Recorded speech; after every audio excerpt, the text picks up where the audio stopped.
Hi, and welcome back to the Food Moose podcast. How excited are you to be here with us? Patty, are I you know. with I'm me? super excited. Yay! Well, welcome back. We're so glad we didn't scare you away with our goofiness last time.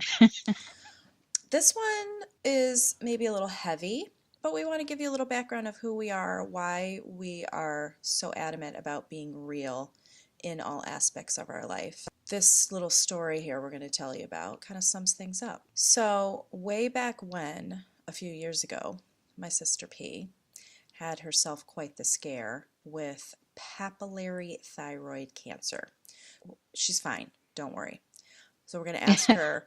I had to get that out there. It's like when the school calls and they go, "Don't worry, everything's fine." I'm like, "Thank you. Now you can ask me questions." So now I will ask you questions, P.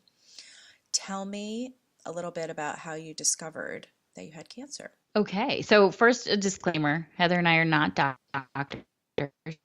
Do not play them on TV. So, anything that we say on this podcast is our own experience or our own opinions and is not to be taken as medical advice. So, with that out of the way, how I found out is I actually had a pinched nerve in my neck and I went to get a MRI. And when they got the results back, they noticed that there were some foreign objects in my thyroid, and so they referred me out. So I had a biopsy done, and the first biopsy was fairly inconclusive. They couldn't really tell, the cells were too small, but they did notice several objects, we'll just call them. The course of action really was just to go on and, every 6 months we'll get a blood draw and see if that there were any blood markers, and then do an ultrasound, a thyroid ultrasound, to make sure that they weren't growing. And for a long time they weren't. They were, and I'd say a long time, about a year and a half-ish, they were not growing. And then I went, and as we do, women,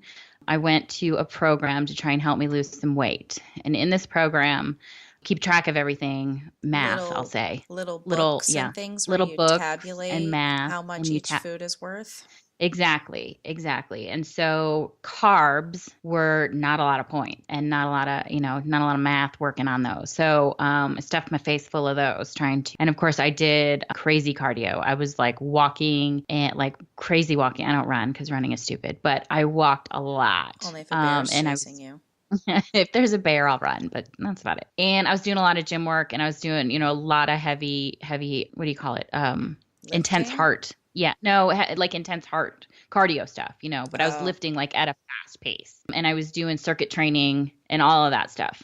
you're nuts. And in the 8-ish months of that program, by the time it came around to my next thyroid ultrasound, the tumors had grown significantly. And so they did another biopsy, and actually they had to do a couple, but it was conclusive at that point that it was cancer. So did some research. And of course, you hear that word cancer and it's really scary. But, I will admit that thyroid cancer, I got off easy as far as cancer goes. It was, it's not a particularly deadly kind. Treatment is not as invasive as others. I had surgery, and then I had a couple rounds of iodine radiation. Then I had to go, do crazy no iodine diet, which was probably the worst part of the whole thing. And Google yeah, that. and Iodine is in everything, and you don't have any idea. It's really crazy. yeah, before the couple rounds of radiation, I had to do the no. I couldn't eat any iodine, so that my body was like starving for it. So when they actually gave me the radiation in the form of iodine, that it took it all in to try and kill the rest of the cells that were there. And honestly, that was probably the worst part of the treatment, I will say. But so recovery was rough. This is where it kind of got rough for me, because without a thyroid, I mean, that's like the train conductor for a lot of stuff in the body. Extreme cold, hands and feet. If you've read the story of, my background on Food Moose, I have issues sleeping, but it got monumentally worse once my thyroid was taken out. And forget about any weight management. It was, just basically impossible at this point. So I played the pity party for a little while. And it's like, why me, poor me kind of thing. And then, as is my nature, I started to research all of the, why did this happen to me, my stupid genetics, all of that stuff. But come to find out that Thyroid dysfunction is really very little related to genetics. It's probably about 95% environmental, at least in my research findings is, and what that means is it's what I put in my body, what I put on my body, and what I exposed my body to in the environment that really I won't say caused this, but Exacerbated it. it there you go. That's a good word.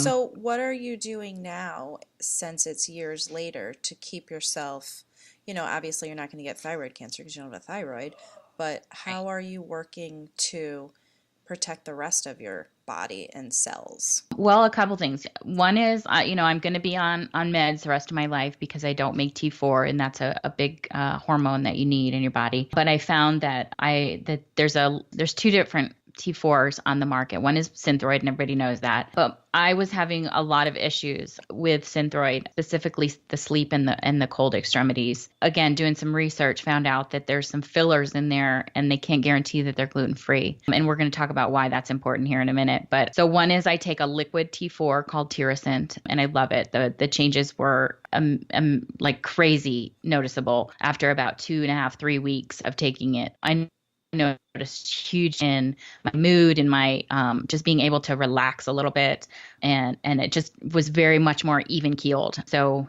definitely that is a big one for me. And then the gluten free is a huge thing. And so again, with the research I found is that if you have thyroid issues, it could be very likely related to a gluten insensitivity or sensitivity, sorry. And what that means is I shouldn't be eating it.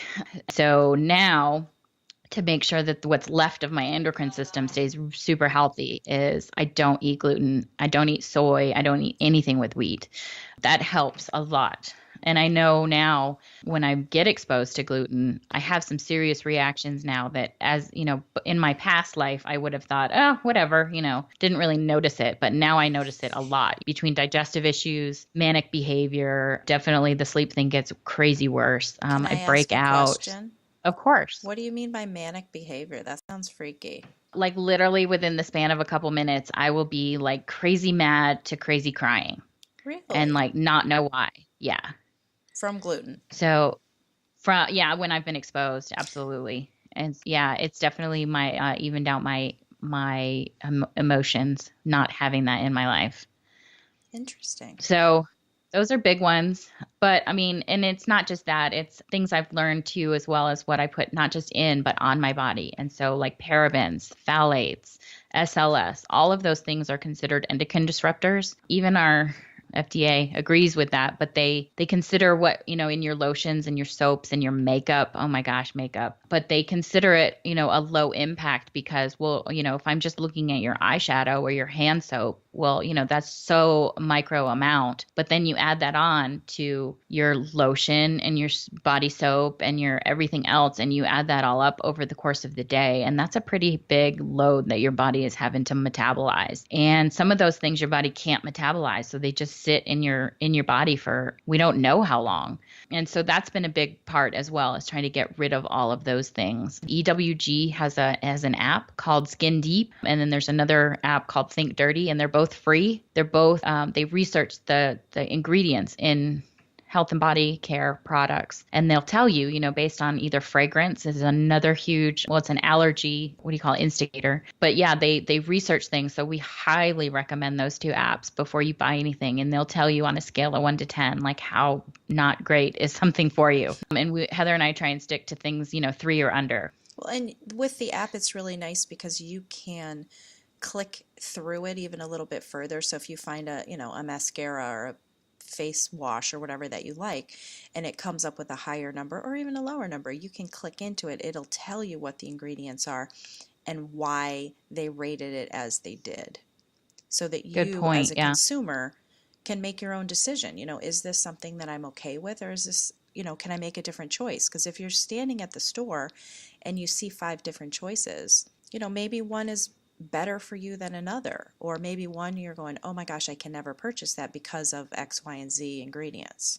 So at least, it just gives you the upper hand, and you're not just buying something because of the great marketing. Ugh, marketing. Yeah. Another day, another Good day. point. Another day. You're right. So that's a little about my story, and All I right. brought Heather along because she's fun. I am fun. So we will continue to share with you updates on stuff we love and probably stuff we don't love in terms of our normal lives as we go through them. And we just want to be helpful and share. P, any last Have a great. words? No, absolutely. Thanks for listening, everybody. And again, that's it. So we will see you next time. Until then, keep it real.